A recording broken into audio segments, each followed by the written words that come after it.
Hey, what the fuck did I do that for? Who cares? The important thing is that today is September the 16th, 2020. This has been a shit year.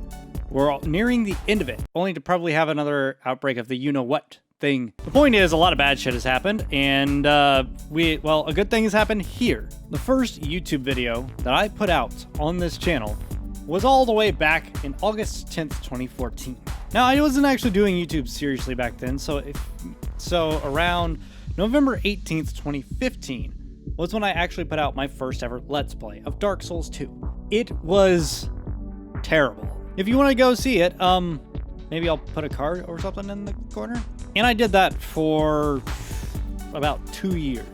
However, on January 29th, 2017, I posted the video for the Nightlights demo, which was a pretty interesting game, and honestly, if it's still out there, you guys should go play it. But after that, nothing. Crickets, white noise. I did do a couple of live streams, but aside from that, I was inactive. I just disappeared off the face of the earth for reasons I didn't get around to explaining until February 10th of this year. February 10th of this year, I came back to YouTube. The whole reason was because I greatly enjoyed doing this. I love making videos. I love playing video games. I love talking to you guys in the comment section. I'm currently working on a Discord server, which is still taking forever. I am absolutely sorry about that. And I missed doing this. And I was also in a really bad spot because I had just lost probably one of the best jobs I had. I found out that I may have the same medical condition that my mom does, which is called myasthenia gravis. And I felt worthless, essentially. So I put out a video about my return to YouTube and pretty much laid out what happened and all that shit. I don't really remember how many subs I had back then. I think it was like 220 something, 227, I want to believe. And in 7 months, we finally did it. As of recording this, on September 16th of 2020, I've passed 300 subscribers. Thank you. Cheers. Thank yourselves. It's all thanks to you guys. Granted, as soon as I release this video, I'm almost going to guarantee that YouTube is going to do another purge and a bunch of the subscribers are going to just vanish.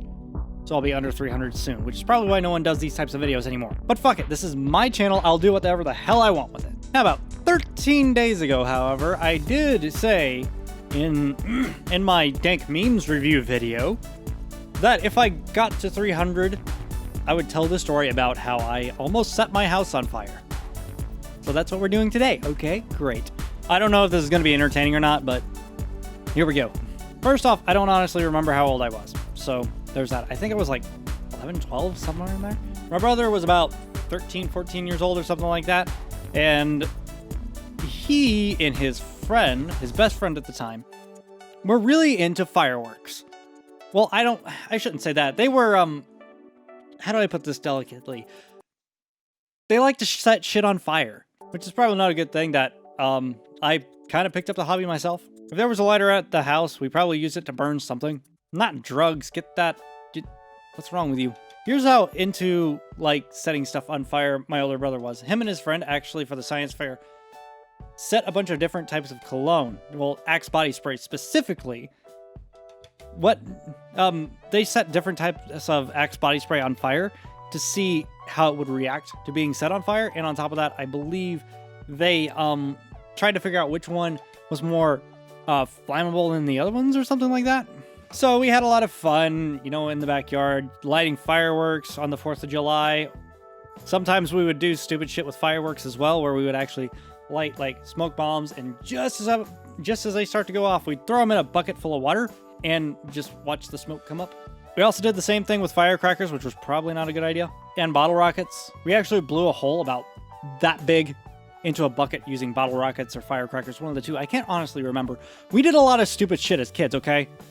I was the middle child. I had 2 brothers. They were both a bad influence. And yes, before you ask, I was the sane child. I also do want you guys to bear in mind that I was also in the gifted program when this stupid shit happened. So remember that I was in the gifted program. So me and my older brother come home from school. We're home alone. My little brother is somewhere? Where the hell was he? Not important, but the thing to remember is me and my older brother were home alone, lighting shit on fire, as per usual, as you do as a kid. Well, I, for some reason, get the bright idea to light a Kleenex on fire while holding it. And, yeah, it burns, by the way. Did you know that Kleenexes burn fast? I didn't at the time. This is how brilliant minds discover things. They discover things by doing. I see this Kleenex in my hand, on fire, about to engulf my hand, and I did the smartest thing I could possibly do. I threw it on the couch. I am panicking, by the way. Just imagine this, but screaming. So yeah, it's starting to set the couch on fire, and it was, it was like a weird, the couch was covered in like a weird polyester cotton fabric that irritated the shit out of my skin as a kid. And because of the polyester, it started to catch on fire pretty quick. On the bright side, my brother was home, and he did something really creative, and just took the blanket that was on the couch and threw it over the damn thing. On the bright side, the blanket was okay and the flame was extinguished. The couch was not so lucky. Burnt a hole in the damn couch about that big around, and we're lucky it didn't catch any of the foam below it on fire, because that's pretty much what would have screwed us. So I, the smart one in this equation, said to my older brother, hey, let's just flip the damn cushion over and no one will ever know. He did the dumb thing and decided to rat me out to mom. This is why the middle child gets in trouble. It's because his older brother wants to see him get in trouble. Again, this is probably the worst thing I've actually done as a kid. So yeah, that's how I got grounded for a month for almost trying to set the house on fire. Nowadays, I'm far more responsible when I set things on fire. I usually have like a burn pit or a... God, I make myself sound like an arsonist. I don't burn things for no reason. Okay, there we go. Although we'd still continue to do stupid shit involving fire and a bunch of other stuff. Well, we were young, I guess. And for the looks of it on my camera, I don't think that story was that long to tell. So that's great. I can tell you about the time I almost killed my little brother with a motorcycle, which was the other fun thing that we did as kids. We had a pretty interesting childhood. Now, when we had the motorcycles, I do need to clarify, we didn't really have a whole lot growing up, but the reason why we had motorcycles wasn't solely because of my mom, although a lot of them were in her name.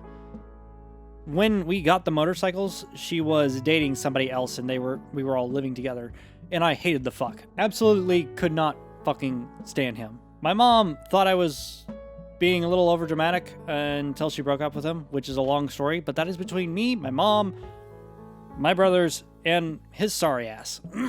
So, not telling that one on camera. But anyways, we learned to ride motorcycles at a pretty young age. I think I rode a motorcycle by myself when I was 10, and it was a really small motorcycle. Like, it probably came up just above my knees. It was small. But at some point, I upgraded to a Honda XR100, I believe? I don't remember.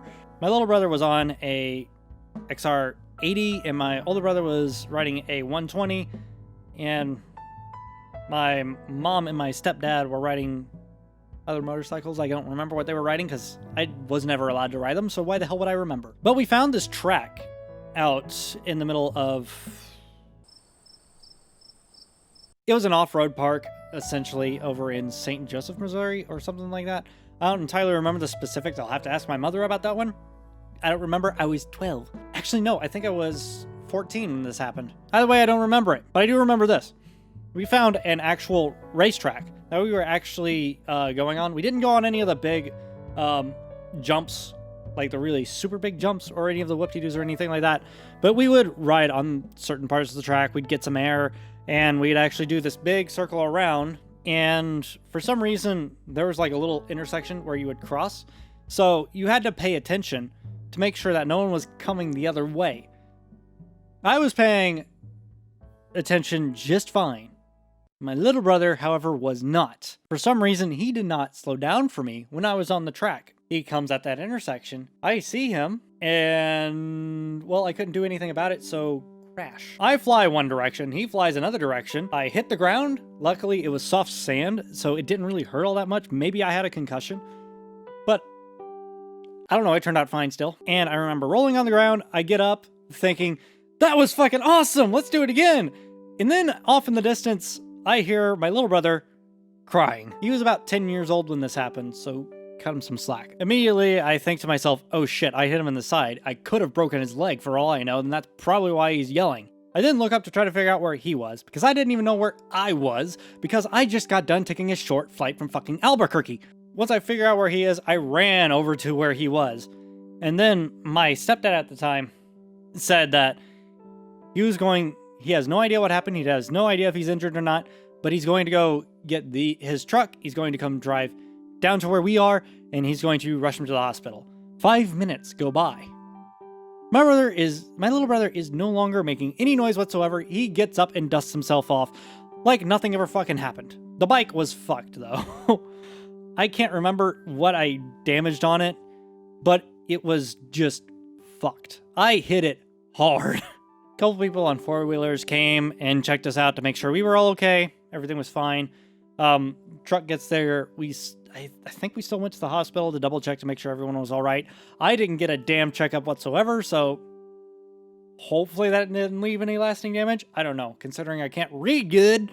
Actually, I can read just fine. I just have trouble reading and speaking at the same time, as I've addressed. But yeah, for a kid that was in the gifted program for his high IQ, I did a lot of dumb shit. Alright, so I guess I'll have to figure out another story to tell for the next milestone. Thank you guys so much for joining me on this epic journey. It's been one hell of a year for everyone, but at least I've got this coming out of it, and things are starting to kind of look up for me. And slowly but surely, the channel's taking off. I'm getting some of the financial shit figured out here as far as how to keep myself fed, you know? Luckily, I've got family helping me.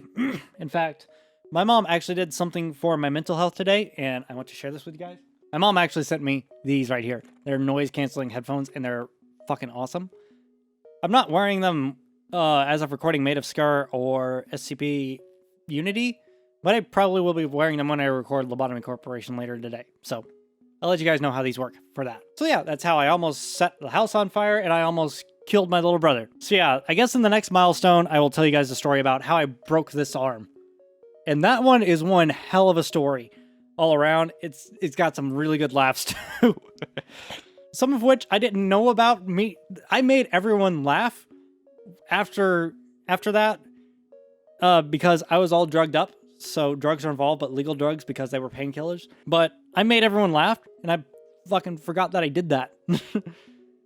And no one bothered to remind me until later on in life because it was kind of embarrassing back then. But I will tell you guys that story once I reach, I don't know, 500 subscribers, which was my first official goal when I actually started getting serious about YouTube way back when I started picking this up. And fuck, when was it?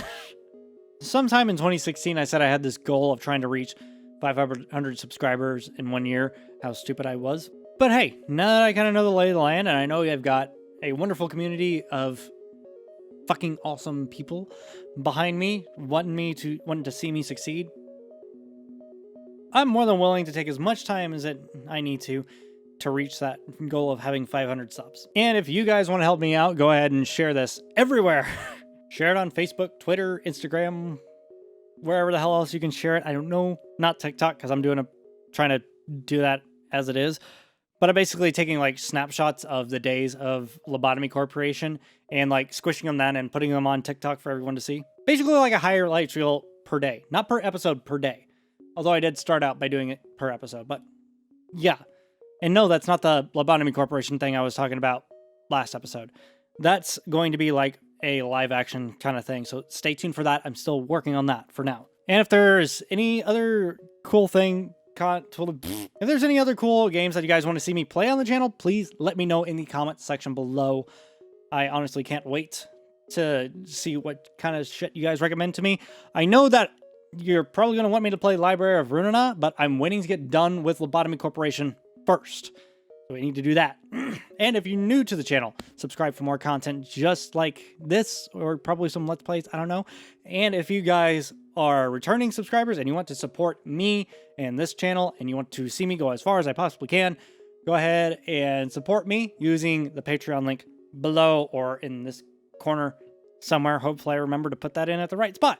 And once I reach 500 subscribers, like I said, I will reveal the story about how I broke my arm. But for now, Thank you guys so much for watching, and if you enjoyed it, feel free to show me some love down below by hitting the like button, and don't forget to check out the annotations for more videos, and I will see you in the next video.